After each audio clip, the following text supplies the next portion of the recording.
Um, my name's Carmen. My brother's an addict. I'm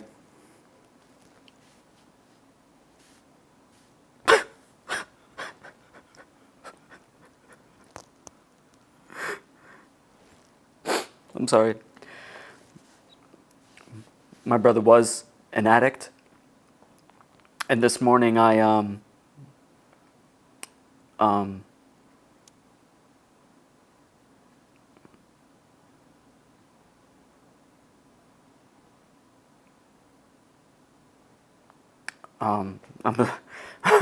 I'm sorry, I forgot.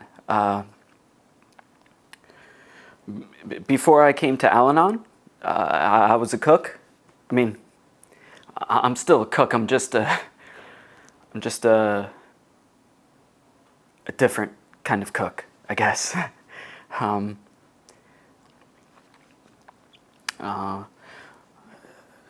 my brother and I, we would cook a lot together when we were kids. You know, that's when we were closest. Food was always our common ground.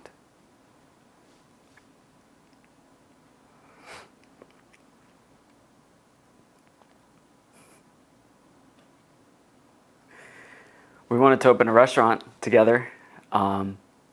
We had a name, we had a vibe, all of it. My brother. My brother can make you feel confident in yourself. You know, like when I was a kid, if I was nervous, if I was scared, I didn't want to do something, he would tell me to just face it, you know?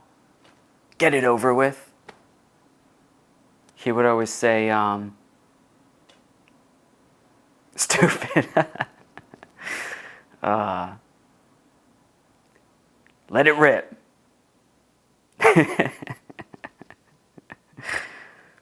He was loud.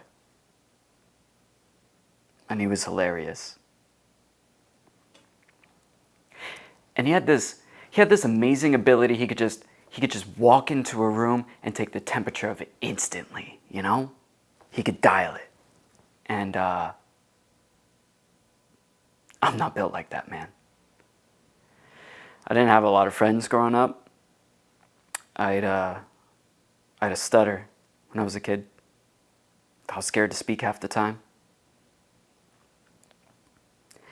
And I got shitty grades because I couldn't pay attention in school. I didn't get into college. I didn't have any girlfriends. I don't think I'm funny.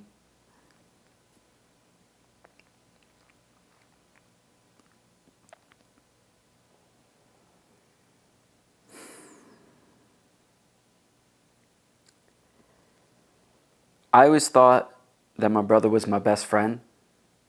You know, like we just knew everything about each other. Except everyone thought that he was their best friend, you know? He was that magnetic. And I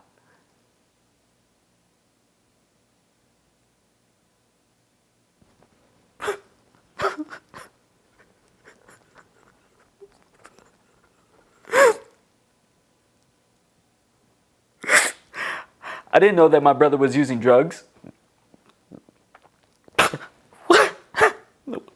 What does that say?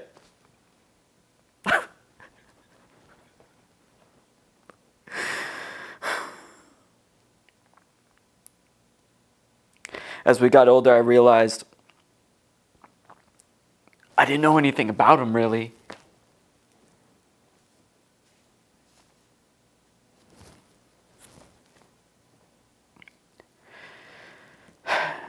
He stopped letting me into the restaurant a couple years ago. He just cut me off cold. And that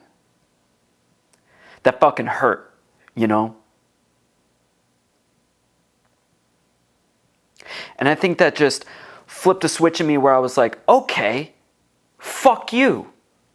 Watch this. And because we had this connection through food, and he had made me feel so rejected and lame and shitty and uncool, I made this plan where I was going to go work in all the best restaurants in the world. You know, like, I'm going to go work in real kitchens. Like, fuck mom and dad's piece of shit, right?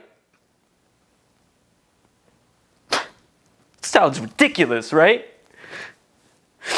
Me saying that now? But that's what I did.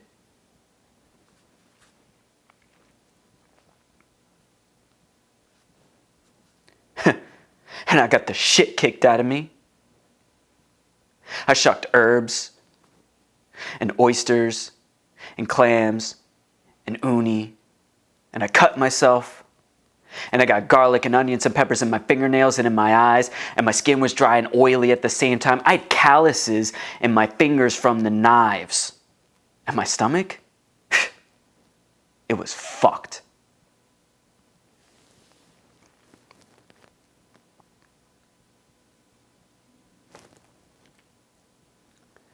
It was everything, though.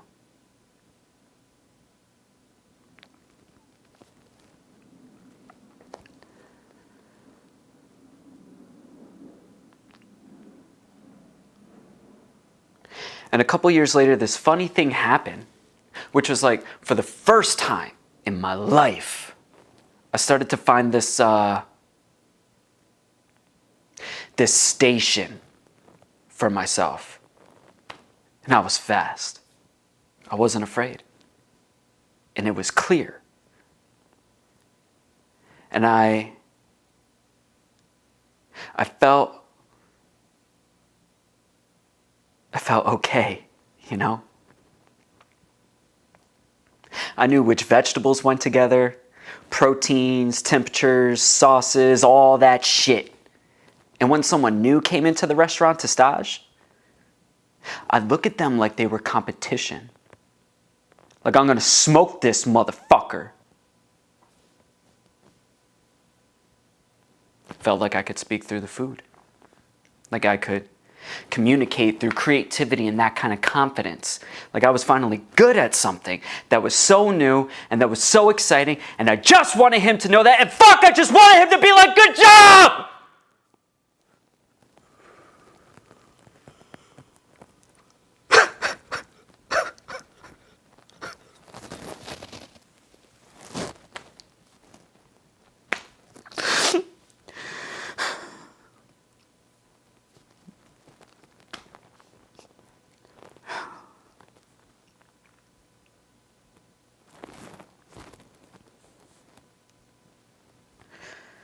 And the more he wouldn't respond, and the more our relationship kind of strained, the deeper into this I went, and the better I got.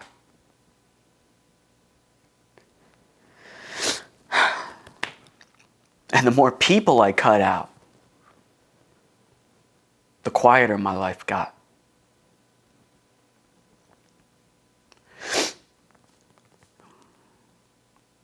And the routine of the kitchen was so consistent and exacting and busy and hard and alive. And I lost track of time, and he died.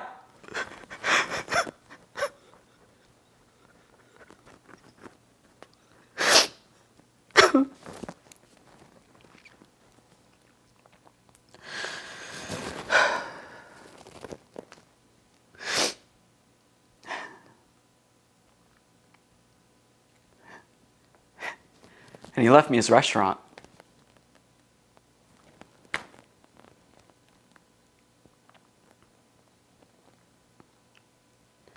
And for the last couple of months, I've been trying to fix it, you know, because it was in rough shape.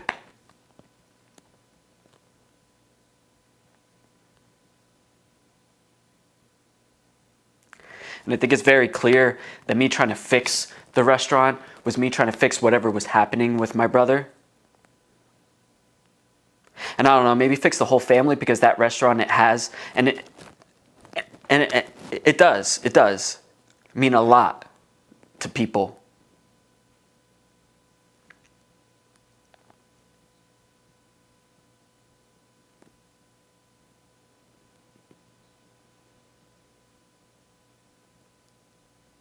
It means a lot to me.